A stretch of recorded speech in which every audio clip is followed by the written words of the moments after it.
I have been selling this book, Zanazli and Wan Chun Hong's Guide to Indie Filmmaking, which is published by MPH for a while now. It's a really good book if you want to be a filmmaker, whether it's for YouTube, social media, TV, film, cinema, whatever. This is the book to get. I'm going to make it more accessible and more affordable to all of you because I believe that everybody needs to become a filmmaker.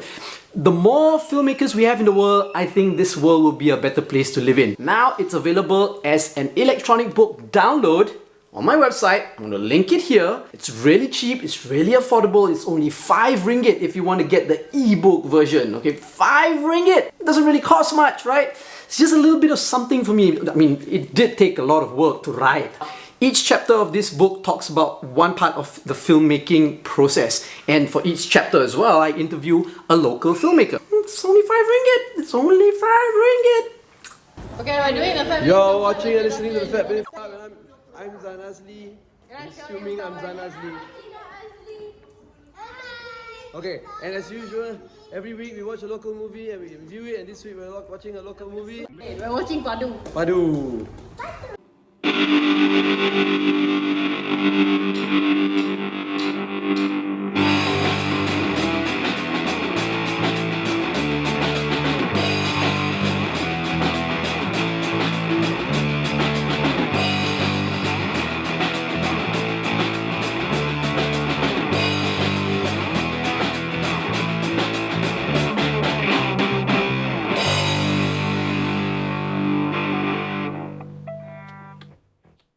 Okay, we watch Padu.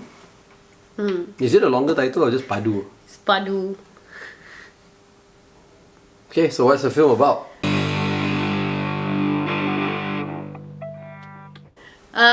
Okay, so Padu is a film about the Malaysian women's basketball team.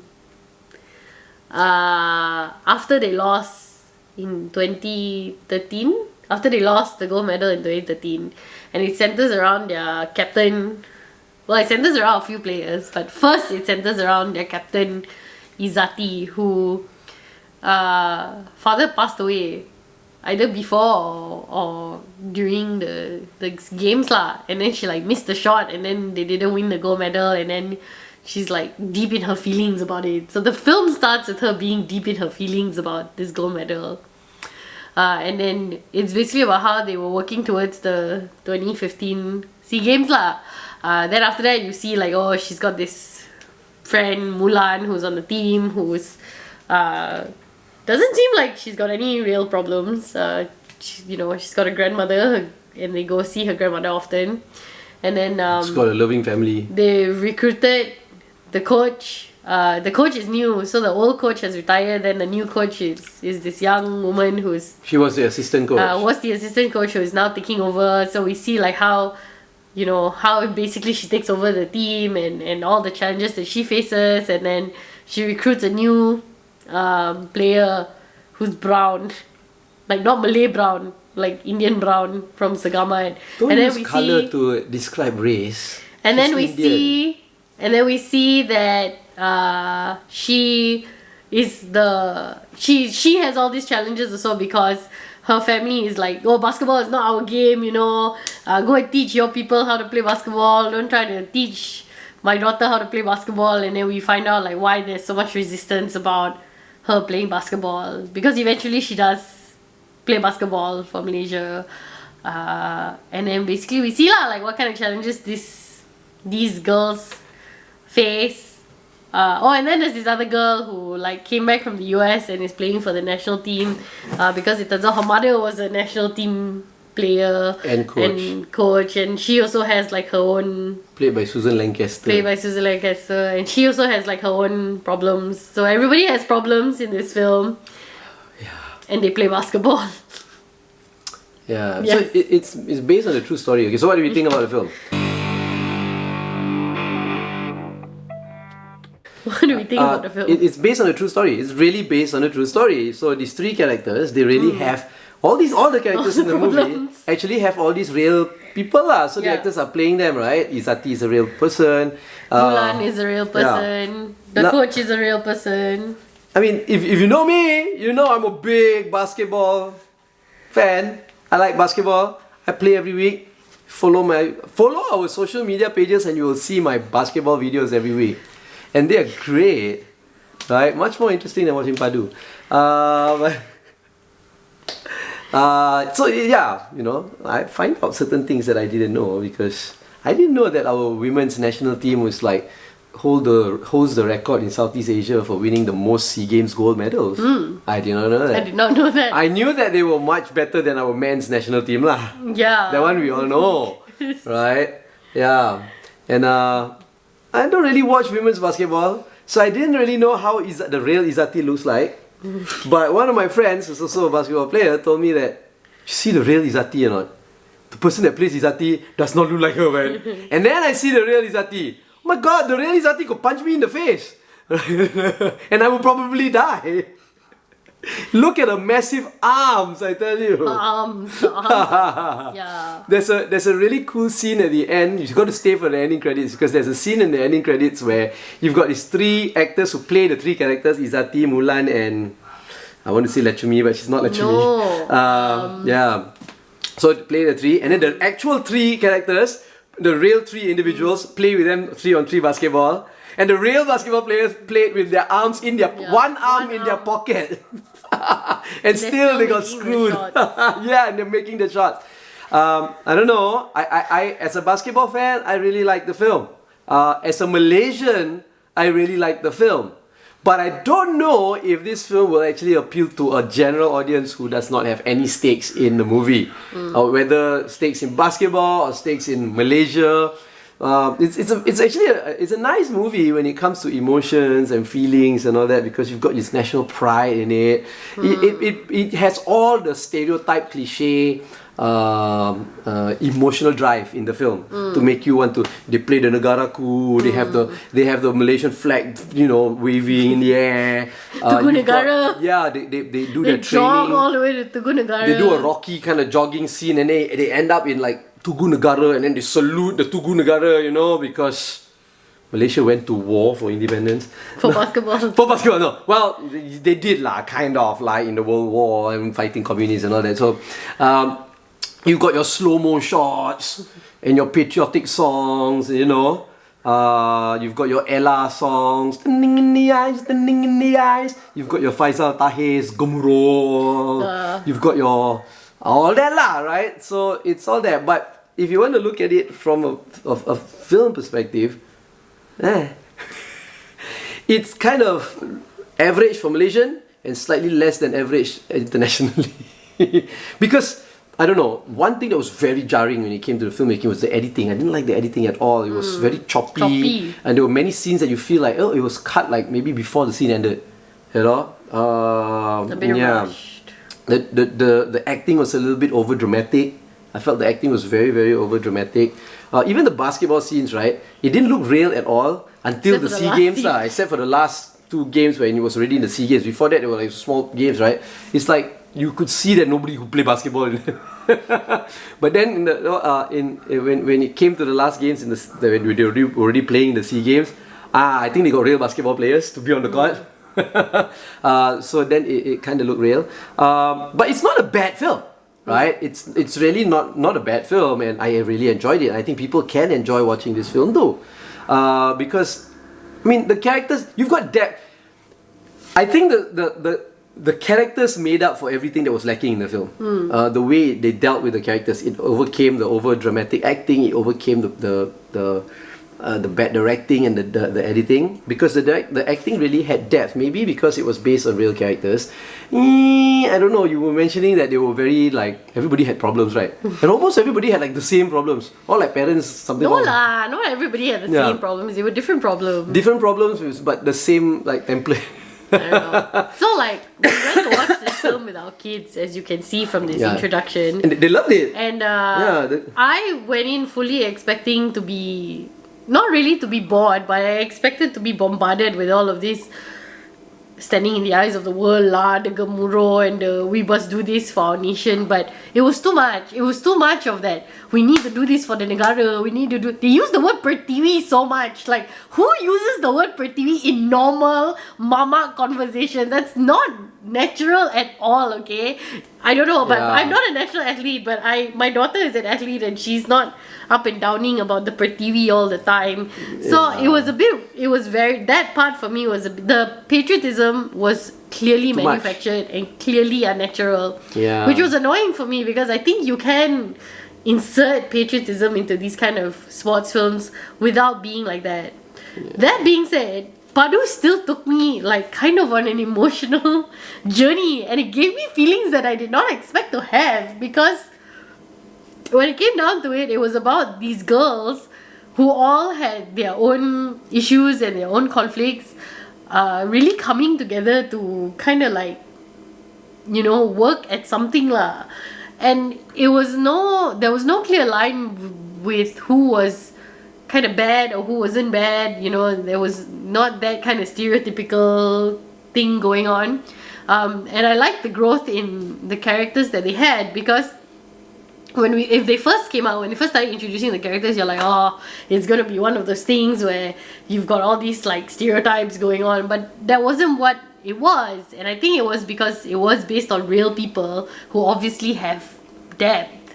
So it made it easier for you to like the story lah. Like you said, the characters really like saved the entire thing. One thing we didn't mention was that one of their characters is this Sabahan girl named Ana who pakai tudung, and they brought out this issue of how she was not allowed to play Because in international games because It was during a time when FIBA Yeah. banned the tudung. yeah.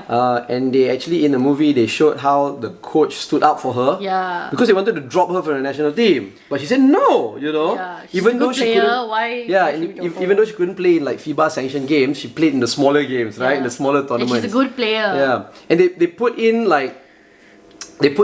the fact that, you know, during FIBA tournaments internationally, like countries that had tudung clad players would boycott the tournaments and Yeah. all that. And eventually they lifted the ban, right? Yeah, and I thought, like, it was not to say nice of them lah, but it was nice to highlight that issue Yeah. in the sport. And it wasn't just about getting the goal, you know, because there are all these other issues that people face that aren't really talked about, that was kind of brought out lah in this. And I thought that was great, and it really like, it made our daughter cry when she couldn't play because she was wearing the tudung. So she was like, oh, you know, I only cried during that scene because it was so sad, because why can't she play just because she's wearing the tudung? Our daughter doesn't wear tudung, but Yeah, she I fights guess- very hard to wear short sleeves to go to school yeah, also. so I guess Right? Yeah. she could feel something for that. If she could wear shorts to school, she would wear shorts to school. Yeah, so Yeah, I would too. I thought that it was great that this film was so relatable to young girls, like across the board, and it just gave me all sorts of feelings lah, and I didn't expect to feel so much feelings. Not just those parts, but even like I felt all the characters had different kinds of problems. Like Izzati was really like, okay lah, she's clearly very deep in her feelings about disappointing her father, who is now Dead. And I like the fact that I enjoyed the fact that the father died of lung cancer, and all the flashback scenes with the father had a smoking. cigarette in the It's all hand. him smoking. Yeah, man, cigarette kills. So just don't smoke, okay, Yeah, assholes. then you cannot see Right? your daughter win gold Yeah. medal in the sea games. And then you give her like trauma for 2 years. Yeah. And you say that you smoke, it doesn't hurt anyone. Screw you, it hurts everybody around you. And then like Right. even the Indian girl, the player, right? It turns out that actually her father doesn't want her to play basketball because he never got an opportunity to play because of his race. So he felt.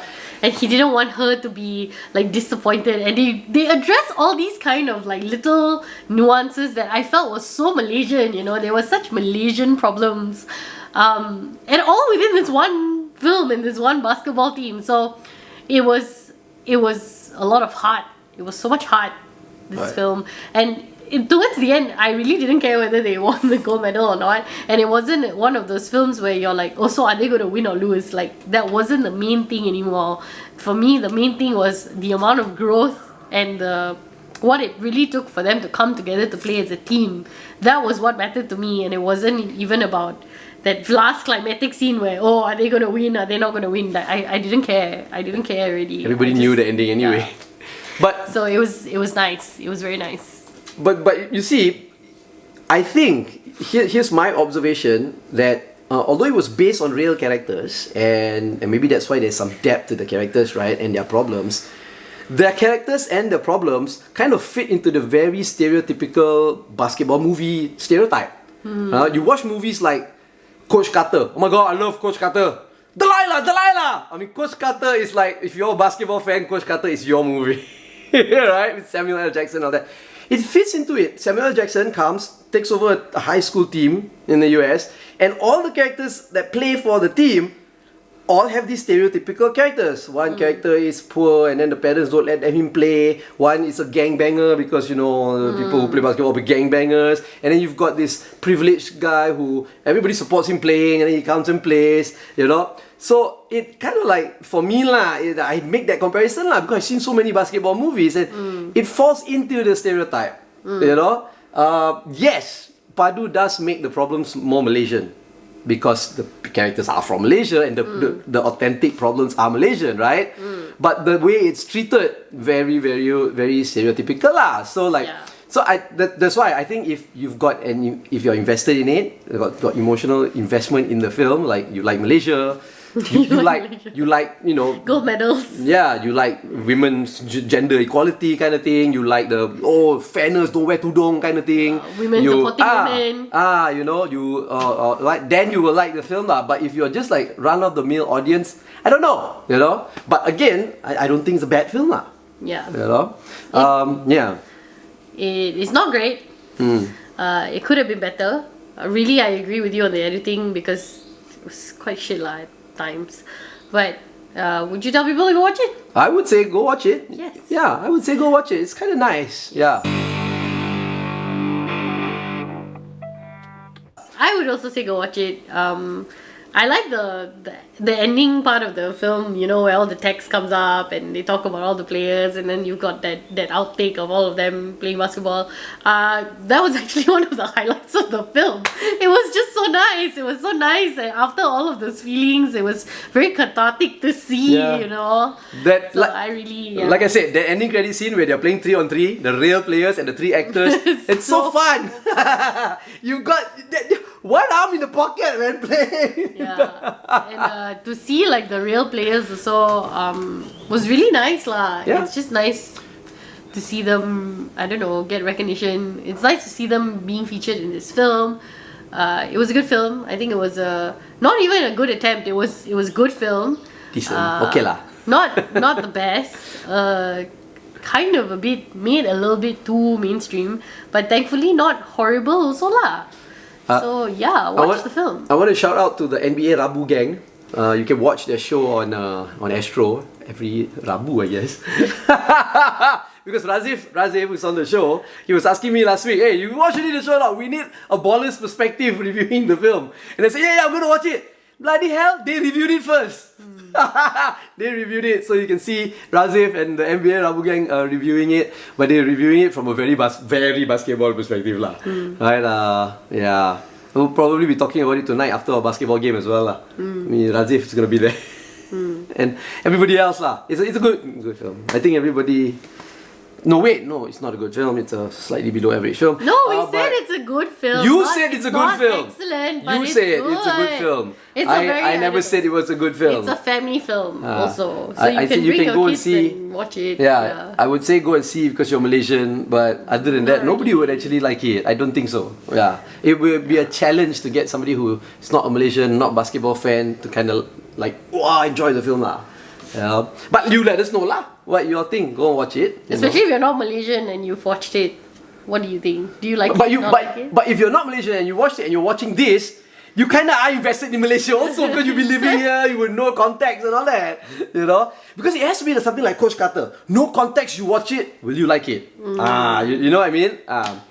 But yeah, I mean, yeah, like that lor. Okay, so like this video. Don't like this video. Subscribe to our channel. Go follow us on all our social media platforms at FatBidin, or go to fatbidin.com to get everything you've been watching and listening to FatBidin Film Club. I'm assuming I'm Zan Azli. And I'm Shoaib Hussain. Oh, it's my birthday! Happy birthday to me! 46 years old.